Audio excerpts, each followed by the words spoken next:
შეერთებული შტატების პრეზიდენტმა დონალდ ტრამპმა საიმიგრაციო პოლიტიკის გამკაცრების თაობაზე საარჩევნო დაპირების შესრულება პოსტზე მოსვლისთანავე დაიწყო.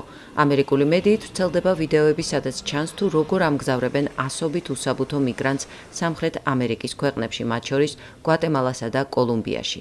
გასულ უქმეებზე კოლუმბიის პრეზიდენტმა გუსტავო პედრომ უარი თქვა შეერთებული შტატებიდან აფრენილი 2 დეპორტირებული მიგრანტების სავსე თვითმფრინავის მიღებაზე, რაც სოციალურ ქსელ ტვიტერზე 2 ქვეყნის ლიდერთა სიტყვიერი დაპირისპირებით დასრულდა. მხარეები ერთმანეთის მიმართ არც შეურაცხყოფას და არც ტარიფებით მუქარას მორიდებიან.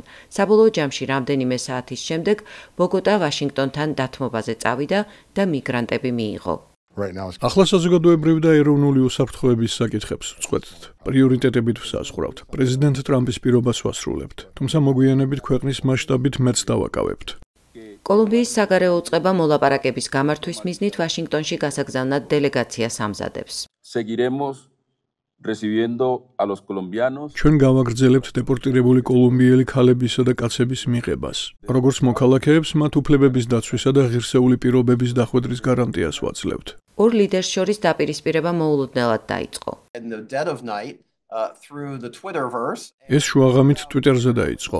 როგორც ჩანს, დიპლომატებთან კონსულტაციისა და საგარეო საქმეთა მინისტრების გარეშე. სწრაფადვე გამწვავდა და ტვიტების სიტყვია რომში გადაიზარდა, რამაც დიდი გაუგებრობა წარმოშვა. მართალია გაუგებრობა არანატოელ ერთ-ერთ წამყვან მოკავშირესთან მალევე მოგვარდა, მაგრამ ანალიტიკოსები დაძაბულობას არც მომავალში გამორიცხავენ კოლუმბიიდან ამერიკაში ნარკოტიკების არალეგალურად შეტანის არაერთი ფაქტის გამო.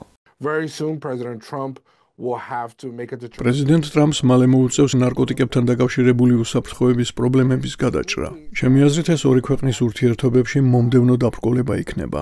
ბოგოტაში კოლუმბიელთა უკმაყოფილება სახეზეა. ყველაფერს დაემატა ისიც, რომ კვირის განმავლობაში შეერთებული შტატების საელჩოში მისულმა ბევრმა კოლუმბიელმა შეიტყო, რომ ვიზებთან დაკავშირებული მათი გასაუბრებები საერთოდ გაუქმდა.